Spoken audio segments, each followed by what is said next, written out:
The Dota Summit 7. This is day 2, and with us here on the couch, some familiar faces. Myself, Jack, over here. We've got PPD, LD over there, and another special guest. Special guest just for this time. His heart is really with Dota. He loves Dota, but he was forced to play basketball as a little boy. So he's finally managed to escape and come home to his true love. Jeremy Lin, how's it going, man? Good. How about you? Great, great. You're here with well, you're here to cover, basically to watch your team play, VGJ. If you want to tell us a little bit about how that came to be and the squad and all that. Yeah, we've just for a while we've always been thinking about, getting into the space of esports just because I'm pretty passionate about it. Also, playing in the NBA and seeing what that's like and seeing just how new of an industry this is, and felt like there was something that I could offer at least to be able to just help out in terms of what a team should look like or how to take care of players and things like that. So this was a great opportunity, and I've been with them for a little bit now, and I'm excited to see them play. How'd you meet them in the first place? Like why that particular group of guys? It was just something that we felt like they were like a young team, and something that I kind of do is always try to find people that kind of remind me of myself or resemble kind of the path that I took in terms of just somewhat of an underdog story, or a little bit under the radar, and we saw, a lot of potential in what they were doing, and we had a lot of conversations. We just felt like, hey, this is an organization that is actually set on everything for the players, not just making them play well or watching them play well. It's taking care of them, treating them a certain way, being respectful, making sure it's a reliable organization, taking care of their sleep, their food, like everything, just making sure that this is, really a lifestyle, because I think, and at least in the NBA, we see, sometimes in the past players getting used or things like that, and kind of shipped on the way out, and just a lot of heartache that goes with that. So it's kind of something that has been on my heart, seeing teammates go through that. And so I kind of wanted to see if I could, instill some type of culture or something into this. Now, being relatively new as well, like with esports in general, but also in China, like you mentioned, with the organizations and stuff, having that stability is big for them, like the team house environment. You mentioned the training, the food, everything taken care of so they can focus on the game and be able to. Can we talk a little bit about your own history in Dota? Like, you played since Warcraft 3 days, right? The Dota 1 days? Yeah, I've played since I was like a junior in high school, sophomore, junior in high school, and back then you had like the ban list and all that whole OG stuff. So TDA. Yeah. Yeah. Well, I've been playing for a while, so I remember what it used to be like. And yeah, it's been a while. We've kind of kept the same crew. We had like a team of 5, both my brothers and 2 of my friends, and we just have continued to play, and through life and people getting married and having kids, we're still playing Dota. So. Are you guys setting up the battle cups at all? No, we haven't really. I mean, we haven't really been doing that just because, some of the guys have kids, and so it's a lot harder these days. But yeah. What's your hero of choice right now? Who's the go-to? My go-to, I usually I either play hard carry or tank. So I really like Axe, Centaur, or like. There you go. Jug, PA, Luna, or Sven. Those are some great heroes. Yeah. I could definitely see that if I had to guess. Who's the biggest feeder in your stack? Like who's the anchor? Who are you throwing under the bus here? The biggest feeder. He may or may not be standing in front of us right now, behind the screen. But no, he's come a long way, and he's come a long way. So we've been patient through the process, and I think it's paying off right now. Still plenty of room to improve, though. I think we all have plenty of room to improve, exactly. man. That's the beautiful thing about Dota. Yeah, really any professional never figure sport it out, is, right? You're always learning. And with the MMR, it's always like you can never get a chance to really be like extra confident, because you just play better people. That's true. But at least like the MMR system puts in like some milestones. You'd be like, oh, finally. Yeah. Finally 4K. I feel like every time we hit like 1,000, like the 1,000 juncture, whether it's 3K, 4K, whatever, like we always like lose like 4 in a row right after. Hey man, take your screenshot and save it for a rainy day. Well, so the fans are wondering, can we ask you this? Because I remember in the interview with the VGJ players, they all had a different answer when they were asked what your MMR was. So some of them put it at 5K, some put them at 3K. So what's the truth? Let's reveal it here on the stream. What is your solo MMR, Jeremy? Doesn't play solo. Yeah, I've never played solo, but my team is 4K, but or my personal party MMR is 4K, or like rough, like plus or minus. And you have to carry the anchors around. So if we really if we kind of do the math, it might be like a little bit above 5K, maybe 6K. Who knows? No, it won't. Not that high, but it might be a little bit higher than 4K, but probably not that much higher. Sounds like Peter might be looking for an offering. No, I generally play like party stack nowadays. Now that I'm not like playing professionally and like grinding solo queue, like I'll do it occasionally on stream, but for the most part, like party queue is where it's at. Yeah, I just feel like it's much more relaxing way to play Dota. Yes, exactly. And then you have people who are like committed, like you actually communicate more. It's like your homies, like you're invested. Versus like I don't want to get like my blood pressure really high when I'm like off the court. It's like I'm supposed to be chilling, so when I get on the court, I can get back into that mindset. So now it's like Dota has to be very recreational. Definitely. Sometimes I'll log on Dota and I'll play a game or two, and they'll go so bad. I'm like, this was not fun at all. Like I'm trying to play video games for fun. Like what am I doing here? Yeah, we had this thing called Day of Dota once, or we do it every year. It's called Day of Dota. But this 1 year, 2 years ago, we lost like our first 9 in a row, dude. It was miserable. But we just take the whole day and play Dota. Oh yeah, because it's Day of Dota, so you don't stop. You play the whole day, but yeah, that was a rough day, man. That's dedication. Your mentality was probably a bit in shambles after that, you know? Oh, we had to go eat like chicken wings or something and like blow off our steam. That's how we know you guys are tight, though, because Dota can destroy friendships. So if you can stay together through 9 straight losses, I mean, that. And it's an annual thing. They're doing it every year. They haven't, gotten sick of each other yet. So. Oh yeah, this is like something that everyone looks forward to, and no, it's awesome, man. Dota is such we try not to let it carry off, into the relationship aspect. Do you have how do you find time to play during the season, or is it mostly during the off season and such? Actually, during the season, I probably have more time during the season to play because, we just practice, maybe 2-3 hours or your game. Like if my game is over at like 10:30, 11, I realistically can't sleep because of my adrenaline till like 2. So it's like you have that natural 3-hour window, 2-hour window. I might get a game or two in after a game of actual basketball. Or on the road. Like if we're on the road, we travel a lot. So it's like sometimes we have nothing to do on the road. And that's where I wish all hotels had proper Wi-Fi. But it's really 50-50, and sometimes I log in, play, and I'm like lagging like crazy, and I have to drop out. So, but I find time. Have you played basketball with the team? Do they get any lessons? No, I haven't played with them, but that would be pretty interesting. Freeze is a baller. Freeze played in high school. So, really? Okay. Yeah. Not sure if you'll get a chance to play with him, but yeah, that'd be cool. There's a really famous video of another Chinese. Well, actually, he's from Malaysia, but a Chinese Dota player, Chuan. Yeah. Have you seen that about his basketball career, kind of? Yeah, I saw that, and then we've kept in touch, and he asked me questions sometimes about the games, or texts me about the season, and then I'll ask him, and then we actually played in like a celebrity type Dota game. Really? Last year, and he was I was Centaur and he was Enchantress. He got me like 4 early kills in the off lane. Early blink. Enchantress. Yeah, man. There's a great Photoshop of Chuan's face on top of the Enchantress body. It's beautiful. Yeah. So you kind of grew up just up the road here, right, in Northern California, and then obviously the Warriors just won the championship. You were on that. I think that was your first NBA team that you got the regular contract with, and some of these guys you knew from back in the day. I think Curry back then still, with some ankle issues and all that before he blossomed into who he is now. You get a chance to talk to those guys about this season or congratulate them? I haven't congratulated them just because I kind of, I just know when something like that happens, it's like the last thing you want to do is be on your phone or like have to respond to people. So I'll see him plenty of times during the season.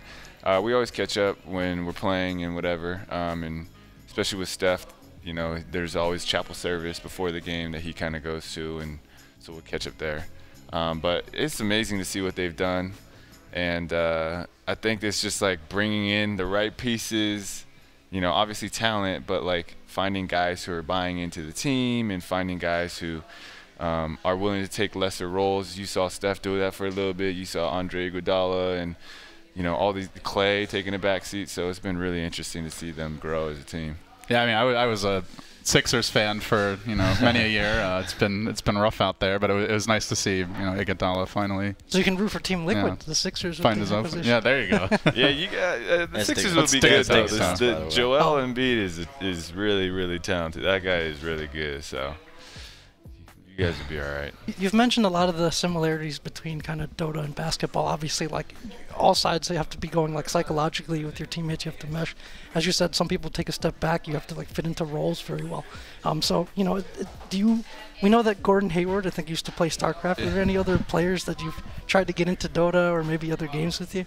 I've talked to him a little bit, and he's not as much into Dota. And I've talked to Jonas Jerebko. He played for the Celtics last year, and it's funny. He was talking about how he has a place in Detroit, and he plays CS:GO, and he plays a ton of it. And so it's cool just to see these different NBA players finding time, because I'm playing a lot of these type of video games, and I think that's super cool, and it helps with the culture, and I think it helps break down a lot of stereotypes. Like I just wish people would understand like that.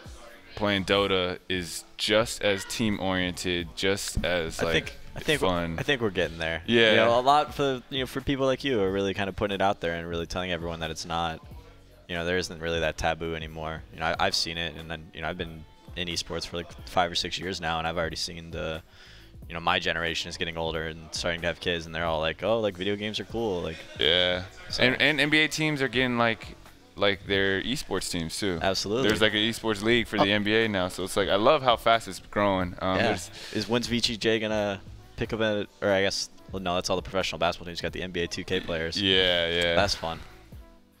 Yeah, especially because like growing up, like I imagine Peter or myself heard some of the same things about gaming and stuff that you might have heard about basketball. Just kind of like you gotta focus on this and that. You gotta this is just a dream, or your chances are small, and you gotta focus on the stable things. But now it's becoming like this growing industry, and there's opportunities for everybody. Yeah, and I think people are appreciating like the actual talent versus like sometimes people are like, or at least growing up, it'd be like, oh, if you play enough, if I just played enough, I could do that. And it's like, no, actually, if you played a lot, you still couldn't do what these people are doing. So I think there's definitely an appreciation of the talent. I think, when you go to these big Dota tournaments or these esports venues, you see people who are legitimately fanatical about players and their abilities. And I think that's kind of like what it's about. So we're going to have the first game underway pretty soon between VGJ. I wanted to ask you a question, Jeremy, and it's like about, you talked about kind of almost like the bringing it like to more traditional sports and doing things like fitness and diet and all those kind of things. What do you think is like maybe like the first big step for video gamers? Like what's something that they could do, start doing tomorrow that'll help them be better mentally, like solid? I would definitely say, the things that have really helped me as a player is nutrition and sleep. Like actually putting in and investing time into sleeping. How many hours a night of sleep are you getting? So my goal during the season is 9 a night.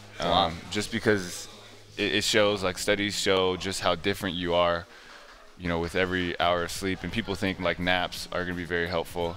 Actually, I hired a sleep doctor this past season, Sherry Ma, who helped me out with a lot of this stuff and taught me, because I used to think like, yeah, as long as I sleep 6 hours and I nap 3 hours, that's 9 hours. Yeah. And it's not even close to the same. And just seeing the drop off in terms of like how quick you can react, or shooting percentage, and it completely translates into this in terms of being able to adjust, being able to make reads and think a certain way, and then also like your patience, right? Like, or like your morale or the energy that you're bringing to your team, like being adequately like and appropriately like energized is super important, and not being like hooked on Red Bulls or things like that. Athletes are like machines these days. They're like totally optimized, and you really just do everything you can to be better than your competition. How is the sleep game of the VGJ guys? Would you say, are they Are they on top of it? Or it's hard. It's hard with the travel and jet lag. Are they paying attention to nap time? I've seen FY saunter out of his room at 3 p.m. a couple times. So.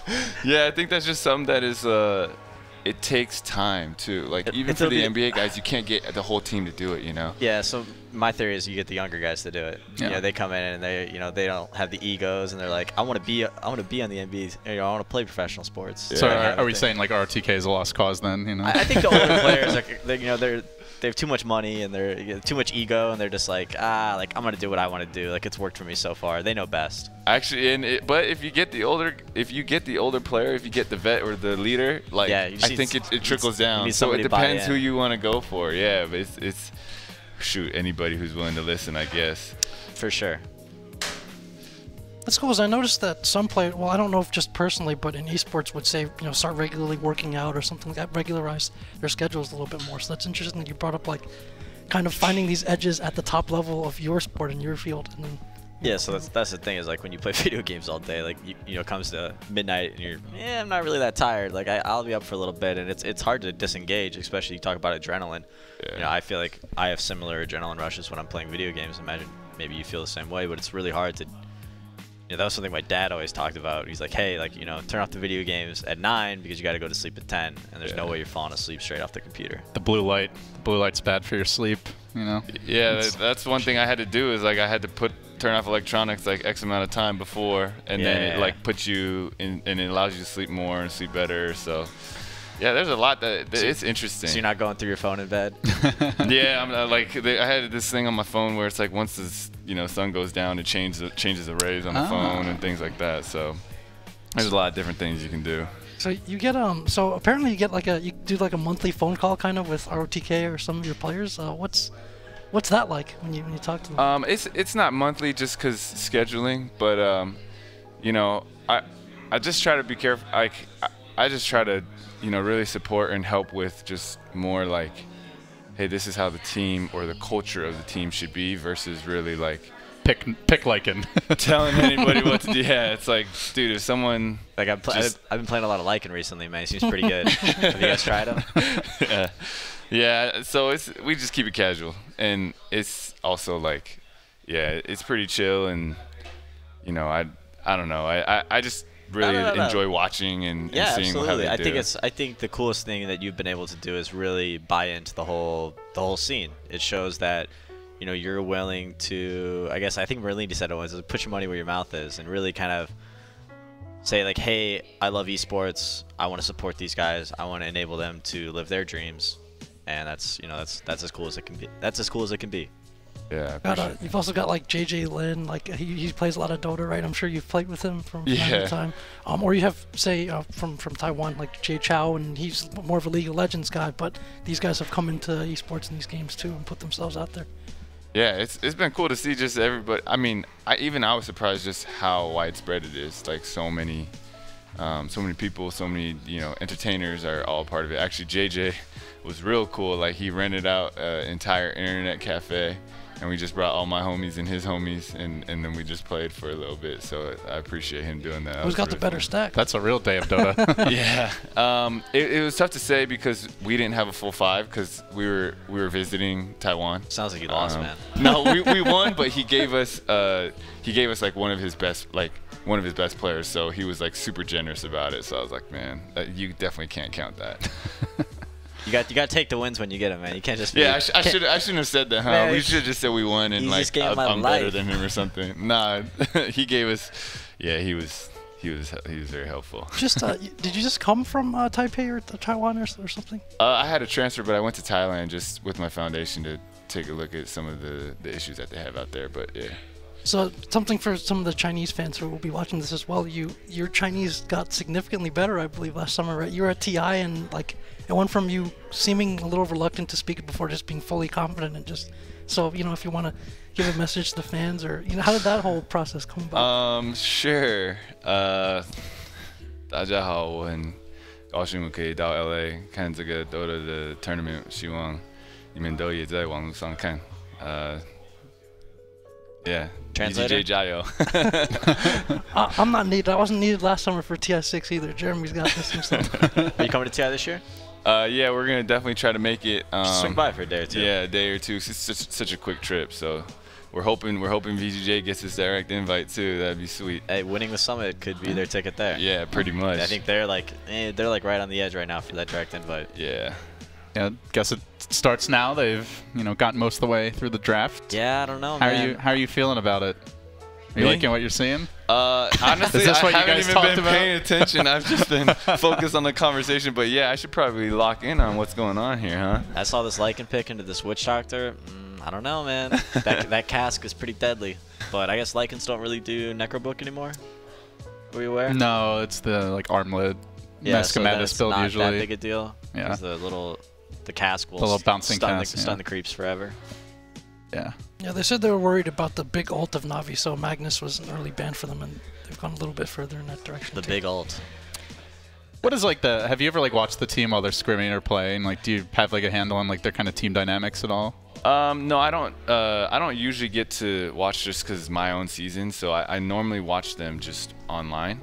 Okay. This is my first time that I actually get to be here. Like, but also as a competitor, it's like I know I don't want to be. That's why I didn't want to be in the room too. Like, they need to yell at each other or fight with each other. You don't want the boss like looming over your shoulder, you know? Yeah, and I'm not the boss either. It's not. I don't want to like tell them what to do. Like, I'm not nearly as good as them. Like, I want to let them just create that space where they can just be themselves and everything they've been training for, their dynamics. Like, just keep it completely the same. Like, I know like the best thing I could do is to not be involved in terms of like trying to figure out team dynamics and teaching them how to play. And I mean, I do from somebody that has like I think like a decent wealth of Dota knowledge. I'm still I'm super hands off with EG now.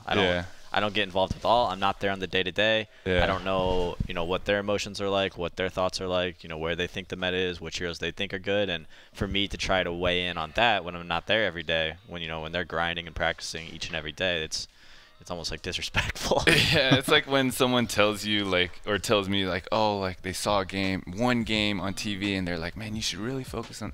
Oh, like, you don't even know our game plan. You have no idea what we've been working on. You have no idea what I'm doing. Why are you taking those threes? Yeah, I'm not sure you should be taking that 3-pointer. Why don't you get into the rim every time, man? Come on. That's funny. I wanted to ask you something else. Well, I don't know how much time you have to pay attention to like the professional scene, but if you've ever played NBA 2K, have this mode where you do like a franchise and you start over, drop all the players, and you can draft from the start. So if you were starting a team of Dota players, if it was Dota team, who would be your first picks or your top picks? Man, I'm extremely biased, so I can't. That's a loaded question. I'm extremely biased, and to be honest, I don't really know much outside of VGJ, and even with VGJ, like because our partnership's a little bit younger, I feel like I can do. As I watch them more, I'm gonna learn even more. Put your eyes on this game. A superstar roster. Yeah, Freeze kind of the new guy, but everyone else, man. ROTK, Fenrir, FY, aggressive. Yeah, FY Fenrir, like known as for a long time as like the best support duo in the world. ROTK, FY, and Fenrir, like those guys have been around forever and just always, always at TIs, always placing top 5, top 3. Yeah. Aggressive with this run with CDEC at TI5. He was a very and he lived up to his name. He was a very aggressive player at that event, always rotating to fights early. He's kind of like a bulldog in terms of his just desire to take fights and push the tempo. Absolutely. And then Freeze is kind of the new guy. He's the mid player. So RTK's like that kind of crusty old vet that everybody listens to, has all the game experience. Maybe he's like slowed a step or two from his younger years, but I don't know, maybe like a Kevin Garnett or something in his later years, something like that. RTK is just infamous for his trash talk and boisterous ways. There used to be I don't know if you've ever seen some of the old school Dota Land footage. The players wouldn't even wear headphones a lot of the time. They could see each other. And there was one event, I forget what the name was. Was it the? Do you remember what that one was? Where they had the mic jack and they could literally trash talk to the audience, to their opponents while playing. I don't recall, but that was the dream event for RTK. Why don't they put that back in? That's pretty cool. Well, that's the joke in Chinese Dota, that RTK's team is just one soundproof booth away from a championship. He just needs to be able to just yell at them across. Yeah, they definitely yell. It's kind of like the Chinese trend. They're like, team speak? Nah, we don't need it. He's also super loud. So like a couple recent tournaments like Star Ladder and stuff, if you were like, you could basically hear what stuff that he was yelling out, or the crowd would be sitting there. They'd hear him like, we can take this fight, we can take this fight, and the crowd would start repeating it, and just they just love him for that. He's even compared to other players in the scene, he's very boisterous, and he has that outgoing personality, which is pretty rare. Yeah. In China, people are all about him. He's definitely one of the most popular players in China for sure. I can understand why.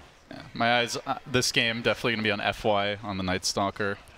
This hero's been extremely effective lately, and FY, I think, really brought into vogue that roaming, 4-position support back like TI4 era, and haven't seen quite as much of him lately, but I expect big things from him if each are going to take this. I've noticed teams have been dual laning mid almost every game, and it's always been that ranged carry, generally that ranged carry, and then a melee support, whether it's the Sand King, this game it's Tusk and Night Stalker. The bodyguard. Yeah, it's strange. Dual lane mid meta is back. It's gonna be a tough lane for the Axe. Here. I mean, you're as an Axe player, Jeremy. It's never fun when you got a Dazzle whacking away at you. Yeah, that's really annoying. Go up to the creep wave. He throws the heal bomb in. Suddenly you've lost half your health. Yeah, and the worst is a tri lane. I don't know how much there's tri laning right now, but when I see one, I'm like, forget it. I'll go jungle. We've seen a handful of tri lanes. They're a bit less popular than they were in the past, but yeah. It depends. It depends on the lineup. If that tri lane is capable of really punishing somebody, somebody's solo offlaner, or maybe even a dual lane, which you saw a couple times yesterday, then it can be worth your time. But if you're not collecting kills at a pretty consistent basis in a tri lane, you're really just wasting your time. This is cool too. I just feel like I learned so much more listening to you guys talk. It's absolutely. You get to hear the whole landscape of everything, that's what learning is. You communicate with people that know more than you do, and you pick up what we learned from you. I've learned from you already today. Freeze kind of embodies this new generation of younger mid players. I think he's only 18 or 19, and also there's this sense of, I don't know, almost this archetype of mid player. He's got to be the kind of moody, tortured mid player. So he's got a bit of a temper. But very cocky, a little emotional at times. Exactly. The Freeze, the Sumail type. Yes, in the classic sense. I think you have to have some of that to play that position. You got to be you gotta just go for it sometimes. I feel like there's a few mid players that are kind of mellowed out a little bit. This guy doesn't have blink, man. Boss. He's like, nah, don't need Fine. Now not FY against these guys. I don't need blink against. Now that FY's abandoned him, though, he's. Does he skill blink at level 3? Yeah. If FY's not gonna stick around, he's skilling blink. I don't think so. FY's up there. If he's that moody mid player you say he is, I bet he doesn't skill blink at 3. And then if he dies, he blames FY. He's like, "Where were you, bro?" Blink seems That's what I do when I play. I just like blaming people. Really? What's your preferred method of blaming them? You and every other Dota player. Do you ping? Do you get on your mic? How do you rage? Normally they're my homies, so I normally just tell them on the mic it's all in good fun. Yeah, razz them a little, but nothing too serious. It's usually not too crazy. Every once in a while, there's need for an apology. Are they ever they're guys, don't worry about Jeremy. He had a rough game. I don't think usually that's me. I'm probably not the hardest rager, but have you ever gotten muted? Have you ever? By a pup? Oh yeah, for sure. Just because. How about by your own stack? No, that's. No, they'd have to duct tape me because usually we're in person when we play. They can't mute you. I'm looking next to them we're talking right now, yo, what are you doing? Oh, this is a good game for the Lycan so far. 24 and 22. His lane is just. This is a disaster for Axe right now. Against Axe. Freeze has developed a bit of a nickname recently, as the meme goes. He's kind of it's kind of like so what or something, because so Sumail and EG were in China for a little bit, and then when they were playing pubs together, Freeze would give up mid for Sumail. But then when some other famous Chinese player like ZSMJ asked for mid, Freeze would be like, I know who you are, I don't care. So what? You're washed up now, ZSMJ. Yeah, exactly. Sumail is the new. So they're like, yeah, Sumail, I'll kid. step aside for it, but the rest of you, I don't care who you are. Hey man, it's just the reality. This of the is situation. 2017, Jack. People are trying to win. Yeah. All right, this guy's on the run. This is where the Night Stalker gets scary. except when he has no mana. Or boost. He's not that close to a void. But Finding those levels before the first night is pretty important to him. But yeah, level 3 is not bad. that's the other benefit to like running the dual lane mid is with the extra creep there, you can leech a little experience. You know, it doesn't hurt your mid as much as it used to. I think that's one of the other reasons why we see it a bit more now. Yeah, I would expect for VG to be looking for a first blood opportunity during this night. Look at that teamwork. Giving the bottle charge to the Night Stalker. Yeah, man. Gotta have that void. That's paying it back, you know. Yeah, you help me early, I'll give you a bottle later. Yeah, there's not great gank opportunities for him though. It's like maybe he can find Axe in the jungle, trying to get greedy farming, but this mid lane's a pretty tough kill, and then ganking Juggernaut's always a daunting task. And Dendi is aware of this. They just scanned, caught the Night Stalker off on the side. So, but yeah, they're fearing FY right now. So, wait, it's still pretty good for VGJ, I think, because you're getting free farm in that mid lane. I told, I rode here. They're going for it here. ROTK? Oh, It's only a level 1 Maledic, is it? Or? yeah, he's fine. I rode in the van with Navi on the way here, and I told them that if they made it to the finals, we would cheer Navi is back from loud enough so they could hear us from downstairs. Really? Yeah. You're gonna do that? I'll start it, but it'll be like almost like a slow clap kind of thing. I don't know if I've ever heard you raise your voice in my life, Peter. I'm a quiet guy. I gotta see here this. it is. Trouble. FY nice. with the stand cancel. Oh, that's a first it blood right there. Nice. There you go. FY I Night guess, Stalker. am I allowed to be biased on the Yeah, say you on the whatever cast? you completely want. biased. This is the Alright. summit. Sweet. go for it. Alright. No, He's just checking. I'm just saving making it. sure. If I say nice, is that offensive, or because I'm definitely rooting? I mean, I'm definitely clearly rooting for. Well, we were riding with them on the bus VGJ. over this morning, Yeah, and we're no, like, we're all cheering for if you lose- VGJ, right? we're like, if you lose this match, you know, you might be just kidding, looking for a team or something. Navi's been finished for years, guys. Let's be We real. have to balance out the Twitch chat anyway. Let's be honest. They're probably a little slanted here towards Navi, so Yeah, or story balance. It's hard to root against a franchise, or I don't know if you guys call them franchise. It's hard to root for against a team. I mean, as Navi's storied like as a Navi, kind of a dynasty in Yeah, a you way. would call them the storied franchise equivalent, right? Yeah, and I feel like actually when I went to TI a couple years ago, I filmed like just a comedic Dota video and met a lot of the players, and I felt like Denny was just like. He's the so greatest. personable, like so real, like so. It just felt like he was the one who really, really appreciated like this opportunity to be here and understood like and he's just the still way that he way treated too, everybody. You know? You Like know? he's been playing Dota competitively and had so much fame come his way, success, but he still feels like basically the same person as you know back when he was just making a name for himself, 2010, 2011. Yeah, he's so done gracious. a lot for it. He's so gracious and friendly. If it was in NBA terms, you'd say that he was marketable. I'm you know, cheering. probably I'm cheering for Market. Marketable, You guys yeah. convinced me. Go Dandy. Go Dendy. Yeah, and go anytime VGJ. he doesn't play VGJ, I'm definitely rooting for him. That was my way of saying I'm not rooting for this game. That was a really that Got him. was a very political answer. Of you. Thanks. That's the media training that Dota players don't normally get too much Oh. of. It's that rotation good from rotate. Freeze. Freeze Did he is finish good off right the now. I cat? don't know if you can get him though. But FY's There it kind of is. him. FY is like a bloodhound. Oh, he did get him. Oh wow. The saying used to go for ROTK. He went through a kind of a rough patch on his old team, which is that if he's given first blood and things are going right, or that's the team's formula. So he got caught in the offlane this time, but he was not give first blood. And that was a nice return rotation from VGJ. So that's the idea. If anybody else on the team dies before him, then they're misplaying big time. Yeah, it's his place. It's his role. Yeah, that makes sense. So I'm curious, like, because obviously I know as me and my friends have played, and they've introduced shrines and new metas and stuff like that. Like, there's been a lot more team fight, early grouping, things like that. How does it like? What has it looked like in the pro scene? Is it even more like that, or is it like not that big of a difference? Yes, not that big of a change. I talked about it a little bit yesterday. There's not a lot of like smaller skirmishes for teams. It's generally like if you get into an engagement, maybe not this early in the game, but like after like 15-20 minutes, almost every engagement's like 5v5 or maybe 4v5 sometimes.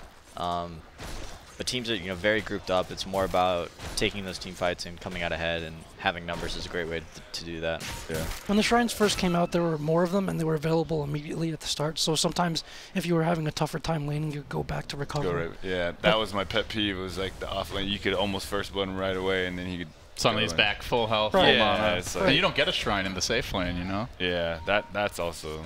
So you were seeing the off lane would become the safe lane almost sometimes, or for the heroes. Yeah. And then And the it's- big change with the recent patch is that the shrines were reduced in number, and they don't activate till 5 minutes either. So it's changed a lot. Offlaners are in a bad spot once again. And this guy's going to try an Omni Slash here.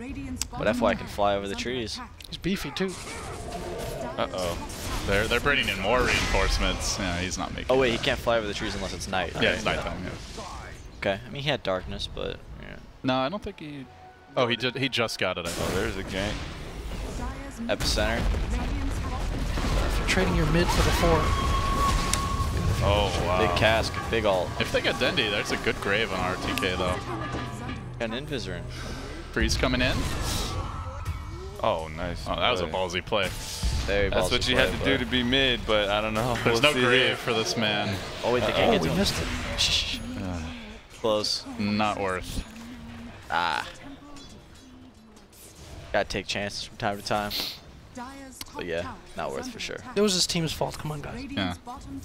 I mean, Hey, I think Fenrir only has one shallow grave. It was you know, the, he can't save everyone it's the here. luck of the cask. Sometimes the Witch Doctor's cast is just like at that perfect distance, and it just ruins your day. I feel like Lycan's just been Yeah, he's having this slow. he's having a good old time. Look at Yeah, this no guy. one's really- He's no one's paid 86 and attention to him. 32, you know? the carry player's dream. You just kind of farm and do your own thing. Yeah.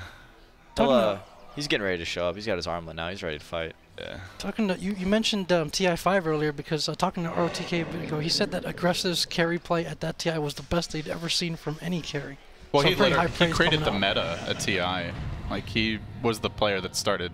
He'd get level 6 in, like, Gyrocopter or PL, and, he'd get his early levels. He'd just start coming to fights constantly, go to the enemy safe lane and pressure, and he, a lot of teams really go. kind of stole that style. Yeah, here they go. Cask. Oh, that cask is doing work. Look at that Witch Doctor. Did I not call it in the draft? Okay, he's going to hit buildings now. Got that quap kill Yeah. earlier too. The Witch Doctor's doing things. That was an early Witch Doctor pick too. I kind of wanted to get your thoughts on it, Peter. You guys played against them both in scrims and, of course, in the winter bracket and grand finals. Yeah, I mean, I don't necessarily love just talking about TI5 all the time, to be honest. No, There it no, is. they're a Get super 'em. good team. It's and like I was saying during when I was talking about the names of the players, Aggressive was like, he's one of the few players from CDEC that has continued to have a lot of success. I think to a relative level. Yeah, a lot of them kind of disappeared a little bit. Shiki is now back with Eclipse Shadow's team, but Q is still kicking with IG, and Garter's back with eHome. So some guys came back, but a lot of that team just kind of disappeared for a bit. XE is a sub now for LGD and not playing on the main roster. Do you find it hard keeping up with all the Dota roster shuffling? Yeah, I mean that's It's not kind really of, as structured as it is with the NBA. That's one of the things that I'm kind of passionate about, is just seeing more stability. Hopefully we see players sign longer deals. Hopefully, we work really hard. These gamers work really hard, and to achieve a certain level of success, and then still be year to year, or to see things change. And I feel like people aren't as also if it doesn't work out, it's okay, because maybe I'll just join another team or whatever. And it's Yep. being able to stay with a team and being able to invest and just be a part of that through hopefully the majority of your career. We see a lot of basketball players who are with the team for a lot of time, at least kind of cornerstone guys, and that's kind of something I'm hoping to see more of. So not Kevin Durant. I'm just kidding. I mean, shoot, he even played how many, 8, whatever, 7, 9, I don't even know how many seasons, 7 seasons or something with OKC. Still I mean, you don't see that really very often in esports. No, definitely. I mean, and Dendi is one of the very few players who's been with his org even Yeah. close to that long. And for every one of him, there's 20 to 50 other players who've probably been on 5, 6 different teams during that time. Yeah, and part of it is he's personal, but we also see there is a difference in his legacy, or the way he's viewed in the community. It's I do think there's value in continually. Oh, accidentally. Looking for that debut, but RTK able to make it out. That's big. You mentioned some of the psychological stuff before, because you certainly know about the pressures of playing Dota with people and the stuff that you go through. But also, you're one of the few people in the world who knows what that like from an NBA perspective as well, where you have people who say want more out of their role, whether it's more shots, something like that. And there's also a psychological balance there too. So how does that, how do you deal with that, or does it help one way or the other? I mean, I think the biggest thing for me is to be like immersed in the moment, because I think anybody who becomes pro at anything competitive is already like inherently extremely ambitious, and I think like just being present, enjoying like your teammates and your team, and being in the moment instead of focusing like this is what I need to become or this is what I need to achieve.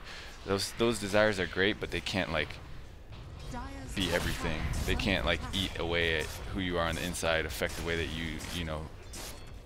you perform with your team. I feel like the biggest way to kind of increase your role is to have team success. Like if you don't have team success, it's very hard for at least in the NBA. It's like you don't want that stigma of someone who has never had team success. How are you liking being back in New York? It's awesome. It's awesome. The food's good. The fans are amazing. I'm having a ton of fun just being a part of that organization and playing with, playing for my old coach. So that's been a huge, Do you find like a big like cultural difference? Like I grew up in the Northeast. I moved out to California. I do feel like there's some truth to that whole like Californians are a little more laid back type thing. Has that been your experience? There's definitely truth to that. Especially, there's definitely truth to speed of life, and kind of demeanor and in day-to-day life is definitely different. But I'm used to it now, and at first it kind of took me back when I went to the East Coast, but now I actually really appreciate their enthusiasm. Even though on the East Coast they get angry and they get happy more quickly, but I love their enthusiasm, especially like from a basketball fan standpoint. That's like really cool to me. Peter grew up in the Midwest, so it's a little slower. Pretty chill. A little slower there, would you say? We're very nice people. Yes. That's why he doesn't raise his voice. Yeah, mild mannered. On the outside anyway. I've got Midwest manners. Okay. So RTK finally making that first big move with this blink. They've been very aggressive in the Navi jungle. This game's really close right now. I know we've been talking about a lot of different things, but I think the Breeze with the haste rune. advantage is probably the towers, right? Just being able to make the map a lot smaller, take those two. Yeah, that's true. Lycan's been... It's just the power of the Lycan pick. Like, you give him free farm and he just starts mowing towers down. All of a sudden, your jungle's not safe. It hits nighttime. You're going to have the vision advantage from the Night Stalker. They also have these wolves scouting around, so VGJ can just kind of take over the map. And Navi seem to be struggling to get out of the base now. Between the wolves and the Night Stalker, they just have a ton of vision. It's kind of like a full court press almost, in terms of how they're playing this draft out. They're just constantly pressuring all over the place. Impressive reference. Yeah, I tried. That was solid. I am so like not basketball savvy. It's like the one sport I didn't play growing up. Don't worry, it's all. So will we say that this game is like a 20-point halftime lead or what? I think after this past battle, before that it was pretty close, but I feel like. What are you saying? What is Navi saying to the guys in the locker room at halftime? they have to win the next team battle. All right. That's what I think. They have to win the next team battle. You win the next team battle, maybe get it, mid tower or something like that. Is that what your old and new coach says? Get the mid tower. This next team, we gotta get these towers. We don't have team battles. We just have one team. Can't let him get Roshan. He's like, what the hell are you talking about? Jeremy, are you okay? Do you ever like after like a Dota bender like find yourself like using the terminology like in real life or out of turn even in basketball, or does that ever happen? I just feel like in real life when I'm with my Dota friends, we always like, if someone makes a mistake or does something that's like indicative of what they do online, we're like, oh, of course you would steal you know, Yeah. whatever. If you kill steal, they take your food or something. They like take a French fry off your plate. Just kill stealing now. Yeah. My vocabulary has been ruined by video games. I can't even talk to normal people anymore. I'm just trying to imagine you like talking about a gank and then Kobe just giving you a weird look like, what is this guy on about? Yeah, gank the pick and roll. No, it's funny too. We have one of our supports who every once in a while will steal a kill, steal a tower, steal a creep, and he'll be like support tax. And recently he's been saying like, you know, when his wife takes some of his food, he's like wife tax, and I don't know how that's going for him, but he's definitely, you know, the epitome of taking Dota terminology and applying it to real life. No, that's cool. I basically use Twitch memes in real life, so it could be worse, is what I'm trying to say. Yeah. See, like right now, I just feel like they're like VGJ is just taking over the map, just looking for something. And FY is It's just all about the stacks Night Stalker. Look how like big he is. He's got drums. so FY is Night Stalker. He's like the point guard, right? He's driven the ball up to half court. He's you know, what play are we gonna run here? exactly. He's got the vision game going on. The 4 is a good analogy for the 1 in basketball. He You're a is the playmaker, you're making facilitator, things yeah. happen, you take an Yeah. occasional kill, a little bit of resources here There's and there, probably- but For you're sure. setting things up. At least in this patch, that's really how the 4 has been played. Yeah. You really dictate the tempo of the game too. Absolutely. That's when FY's always been at his best. Like there's been periods where those types of heroes weren't as strong in Dota, but you know, being able to roam, you know, sometimes with Fenrir as a duo, sometimes just on his own is always when he's made his mark. Yeah. When I think of FY, I think of like this phenomenal 4 player, and then I also remember like his like 0-20 like bounty hunter games. Everything else has been great though. See Vici taking a pretty big fight here, and it's all about the Roche right now. Yeah. Lycan's everywhere right now. Man. And There's just so much speed. Oh, that cage not complete. I saw that flying over the cliff. Normally Night Stalker would be in a tough position there, but just goes right over the cliff and takes the tusk with him. They did chase that tusk for a while though. Fenrir's in trouble. He's going down. Might have dove a bit far to get him. Then we saw the dunk from Axe. Is that why you like Axe? I like Axe because I like heroes where it's just like you can't do anything to them. All right, so I think they got to give up the Roshan here. Just like being Yeah, able to well post played up by on him, you know? Navi. Probably don't want to, but Oh, the courier? Nice. So I think that halftime speech might have worked here as Navi's managed to get a good fight into a Roche. they did win the next team battle. Yeah, that's not. Oh, the nice call Manta must dodge get there on the Pika? screen. Oh no. Yeah, that's not looking good right now. That's That was exactly what Navi needed to get back in the game. That was a Roshan. few too many turnovers. Yeah. You know, they really got to protect the ball here. now we got ourselves a game. It was looking pretty Vici favored at one point, but I don't know anymore. Help mistakes.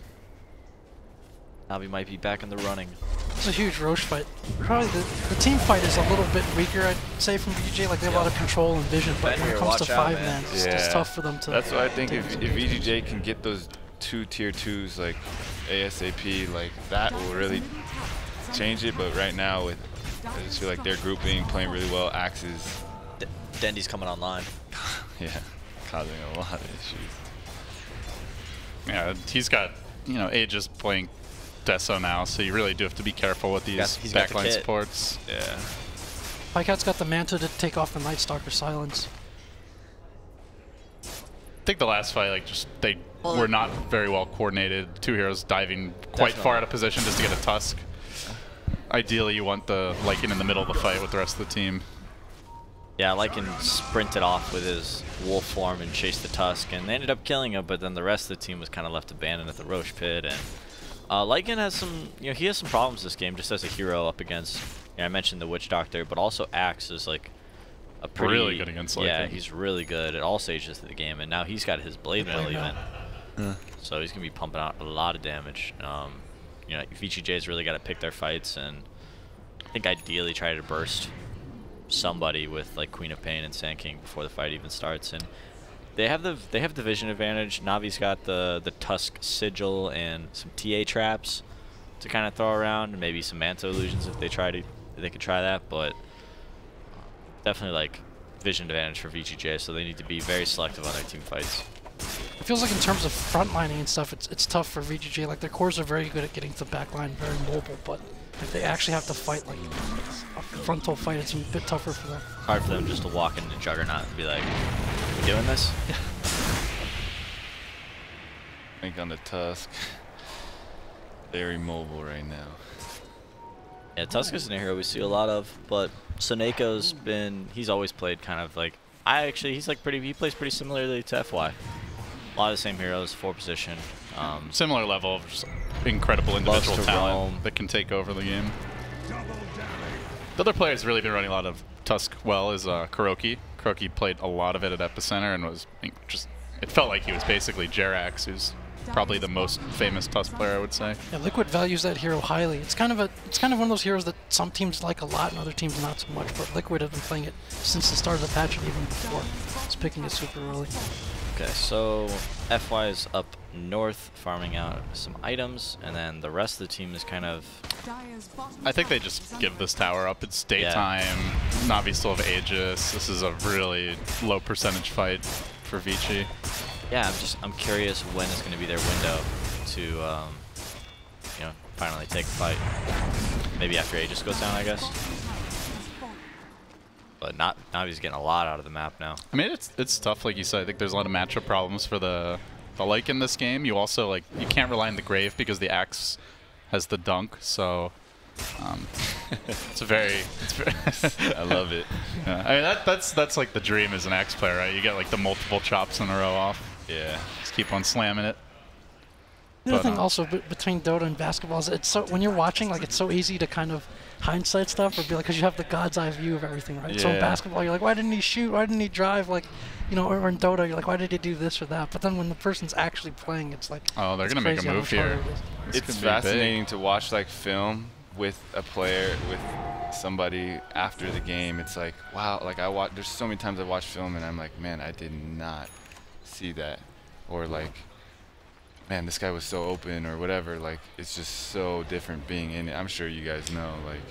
Right, you're not watching basketball from like the bird's eye view. Yeah, You know, same way in Dota, like you don't get to play with no fog of war. Yeah, we get to see everything. We have, you know, the screen being adjusted appropriately for us. Yeah, there's vision on both teams. Yeah. Lycan is going for it. Yeah. Oh, this is a big opportunity here if they can I don't jump know if down. they want to go for Templar first. Oh, that Tusk Blink Dagger is huge. Quad Bolt does come through. Avicii's still chasing it out, and Aggressive gets that first early kill, but has to be careful. General's not there to dunk him. Good armlet toggle retreat. So far, it's not too bad for VGJ. Oh, could get a lot uglier, though.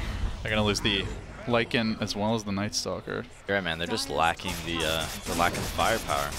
They didn't get an Epicenter off that fight. I don't think it really would have been enough, though, to be honest. Yeah, it's tough for them to get an Epicenter off because ROTK is really their only initiator, so he's kind of got to start the fight. You know, Quap doesn't have any lockdown, Dazzle no lockdown, Night Stalker not really. You know, he's got a slow, but really not a lot of catch on the side of VGJ, and that's kind of what you need when you have a Lycan on your team. You know, he's great and he does a lot of damage, but he's got to chase. And that's where the Blink Snowball just completely upends the fight. Yeah, this Axe is... Well, the halftime speech from Jeremy seems to have done the trick. They took that one fight. They were on the back foot in terms of map control, but with that one team I feel bad. We were feeling good. VGJ was crushing. We were having a good conversation. We were just watching him win. Now it's somber. It's alright, it's alright. Things have gotten dark here. See what happens. All right, man. I think VGJ really has to find the fights where it's just not all 5 right now, 5 on 5. Like, Get a nice pick here out of Soneko. I mean, if they can somehow steal that next Roche with the Lycan, I think that would help a lot. That Roche fight was big. Yeah. That was definitely the turning point in this game. Did they get the melee? Yeah, they did. They did. Oh, Or, no, sorry, they got the range. Melee at half. It's honestly not too bad, all things considered for Vici. They got the melee still. All is well. Range racks are overrated. Very overrated. No, and like, I don't know. Does anyone have respect for the range racks? That's true. Nobody. I have no respect for the range Maybe racks. they're I'll overrated. deny it. I don't care. there's times when I don't even... It's like if I can't get the melee one, I'm like, Why bother with the I'm other just one? gonna leave. You're gonna go hit creeps. They do give a lot. They do give a lot of gold. That was like It's true. But yeah, nah, range racks is lame, man. If it doesn't have the self-respect to heal itself, then we shouldn't respect it either. It's not taking care of itself, you know, not getting proper sleep, not eating right. That's permanent damage. They should buff the range racks. I think they should fight with I feel like it's just underrepresented in Dota. Disrespected. It really is. Like, why should one building be more important than the other? Yeah. They're right next to each other. They're basically equals, except in their value. It's true. Let's start a petition. I mean, Oh, man. it's so obvious. I don't think there's a need. That hurts. That one. You walked right into that. That's not necessarily true, Peter. I'm sitting next to you, and one of us is a TI champion. What does that mean? In what ways are we equal? Because we're sitting on the same couch? Well, that's what I'm saying. Just because we're next to each other, it's not enough. You're basically a TI champion in my book, Jack. So there's a halberd from FY, and That could be really big, but it's just the axe taking over with these initiations. Buyback. It's go time. Oh, double stun. Good turnaround. The rest of Navi's like, we're out of here. Oh, if I could have gotten Dendi, that would have been a clear win for VGJ. Still not too bad. That was still solid. Quad buyback, but 2 kills and no other deaths, no other casualties. So we'll take it. Roshan should be getting ready to respawn here pretty soon, if not up already. Q Scriff to the Roche pit. Peter, if you're VGJ, what are you saying to? There's that little fancy sign there thing now. You see that? The things you learn. Thank you, Scriff. All right, so minute 30 till Roche. All Navi will be up, but Oh, nice. Oh, nice that's a big catch. it's a good timing for Another, yeah. Oh, and they got a Witch Doctor. Hey, it's nighttime. VGJ are getting out of their base. Navi are isolated. This is where they're at their strongest. He the doesn't have a perfect time teleport to scroll. fight. They might be able to get Pycat here. Oh, this would be real bad for Navi. Axe is back up. Oh. No They TP. crushed him. I mean, this game, like Blade Fury TP, I don't think they have a basher on the Lycan. That's what Jeremy was talking about. A little bit of sloppy play. You know, a couple of engagements. Players are It's not 5 freestyling too much. You And know, the team it's- goes on a 10-0 Yeah, run. well, he said, Sometimes like, that's the danger of having control of the map is you spread out more. exactly. He said, you know, we can't take these 5-on-5 engagements, and I feel like Vichi's listening. their shots. They can hear me. Except I don't Yeah, know how to help he them. said he didn't have a call with them every month. That's just because he's literally always in their ears. You know? Even when they're sleeping, he's like, Just shooting them text messages. 1 more hour, get your 9. Just go up and knock on the door after Keep the it solid. previous team fight. Obvious shot selection, need a little improvement there, I would say. Shot selection. Yeah, they're off, off the back foot. This ain't the Harlem Globetrotters, Yeah, guys. you get a little bit of a lead, When start will it shooting stop? Let's go mid-range for those pull-ups alley-oops. and fadeaways. Might need more experienced basketball players who will just do. Hey, you're from Indiana, right? Shouldn't you be like I listen, Hoosier fan, you know? I mean, It's one of the most iconic. I understand. All right, they got to get this one quick before what happened last time happens again. Oh, this is going to Like, really come it's down to the gonna be wire close. here. They should get the Oh, Aegis. they got the Aegis. There we go. But grouped up. It's a good snowball. Then he has a BKB, but if they can just live through this long enough, round 2 from Aggressive will not be too bad. He gets thrown up in the air, though. Not be able to break Vici down a little bit in this fight. Biver's going to bite the dust. Still retreating. Oh, Witch Doctor is like a little snack. He's not going to have his ult now, so. Uh-oh. They're probably going to kill him again here. Yeah, Not hugely worth. not the greatest, but 3 for 1, and Navi doesn't have the Aegis, so. What's up? Sure. Yeah, mic a little closer. I got it. It's like a top secret news bulletin flying in live. That was our halftime speech. Mm. Dun, dun, dun, So dun. Quapso's the cheese, they got a little something out of that. End of the day, Oh, they yeah, also they deny the Aegis to Navi. I think it's probably more important than having it for themselves. Like, in with 2 lives isn't really that good anyway.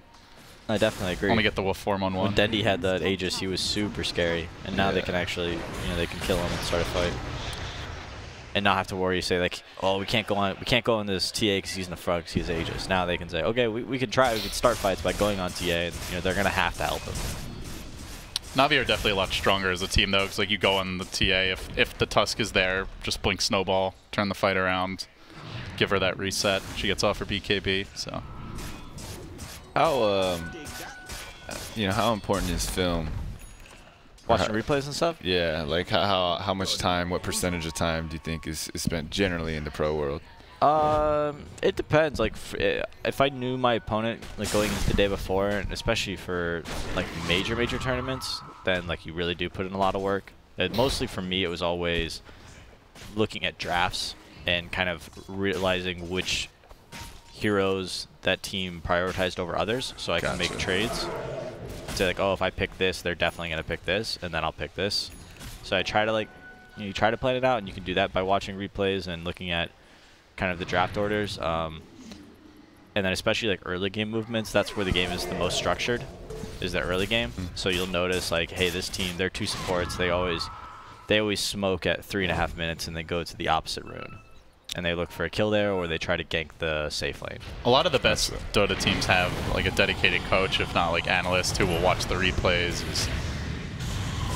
Look at that stuff. But here comes the big team fight. Aggressive is getting onto Seneko. He takes the Tusk out early. That is a huge kill. Yes. Yeah, Lycan is doing what he wants. Like, he did not get controlled at all by the Axe in this fight. That's a big difference so far. Not doing any damage to these two, though. And they're not even trying to Navi are absolutely boned. And the Pycat doesn't have a TP. He's not getting out. That's going to be 4 down. If the Axe doesn't jump the Lycan, he just takes these fights over. Yeah. The Tusk died in like 3 or 4 hits, and then I think Witch Doctor died 2 in shot. Yeah. 2 hits? Like, almost 1. He lost like 95% of his health or something. he's just sitting there ulting. He's like, I hope this works. Oh, they might get Dendy too. Dendy TP in the backpack. Oh, the Hurricane Pike. He's over. And he's very mobile. They're still hunting this. Wow. There are actually, Why not? there is an Axe buyback. Got to be a little careful. That's RTK just yelling at everyone like, get him.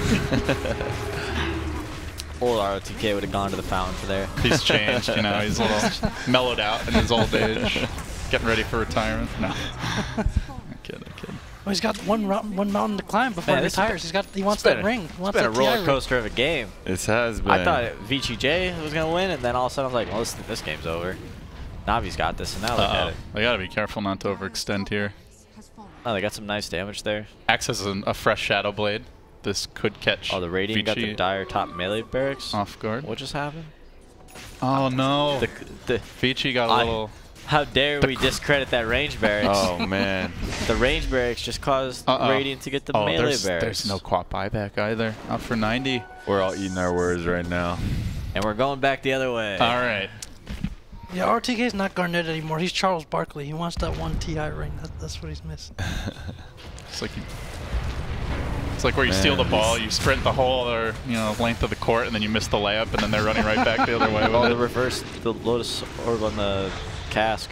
Oh, that could be big. No, he's down. Oh, just like that, Vici are in a lot of trouble. They have 2 heroes with no buybacks. They're going to lose a 3rd. Yeah, Dazzle has it. I think they're losing 2 lanes of Rex here, if not Megas. Yeah. Oh, Aggressive says it's go time. Oh, this is not the dream time for Lycan to run in. Vici just got a little overconfident. Navi with the punish. That might be it. They're going to be up against it now. Yeah, no, I think that probably is it. But I've said that like 3 times this game, so who knows? We'll see what happens. Big team fight. Yeah, Aggressive getting snowballed on. Grave is there. General out of mana for now. Yeah, so he's in big trouble. He will shrine up, but Jug just quickly muscling him down, and that's going to be 2 lanes, 3rd likely to follow. It's a dieback on Aggressive too, so he can't get back in. Yeah, Vici got a little overeager. That's strange. It's crazy how fast that game goes from. That's Dota, you know. The next team battle, I feel like. I mean, I think it was a little sloppy from both sides here, but when you know your Quap doesn't have buyback, you really got to play a lot safer in that situation. I don't know, man. But credit to Navi, I think that last-minute Shadowblade pickup. I think they got General caught them off guard. They got taken off guard by that range barracks being missing. All of a sudden, it took the melee barracks. They're like, guys, what the hell just happened to our melee barracks? That 1 second of what's going on, Quap gets picked and the game's over. Those 3 overlooked range creeps, man, they just proved everyone wrong. All the detractors.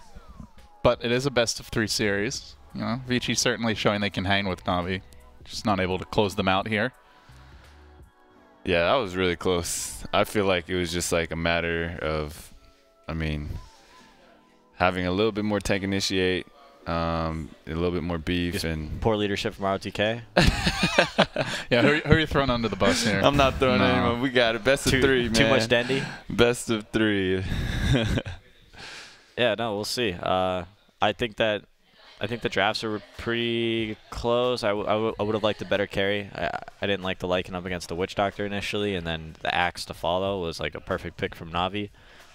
Maybe a little bit more versatile of a carry, but no, I'm excited for game 2. You could see the game plan, though. I like what you said, Peter, about things being a bit more structured. Like, you could see what VGJ wanted to do. They wanted to have a good start coming out of lanes and kind of constrict Navi, and they need to be able to finish the game from that. And then you could see kind of what Navi's tendency was as well. As you said, there's a bit of sloppiness back and forth, but I think generally they lacked team fight big time. Really, no team fighters. It was like Dazzle, Night Stalker, Lycan. I feel like there's just a little bit more stun. Lycan would have been able to really Exactly, yeah. No control. hurt people. The Axe was a great pick that game. Oh, definitely. Like, Normally he's yeah, able to contest Lycan more early. He didn't really do that this game, but he took over later. all right. She cuts a break for this next game. What's the plan here? Oh yeah, that. Well, You got this, Mr. Host. are we taking a break? I certainly hope so. Jack is just a little starstruck right now. He doesn't want to leave this couch. All right, I guess we're gonna have our game 2 after a short break.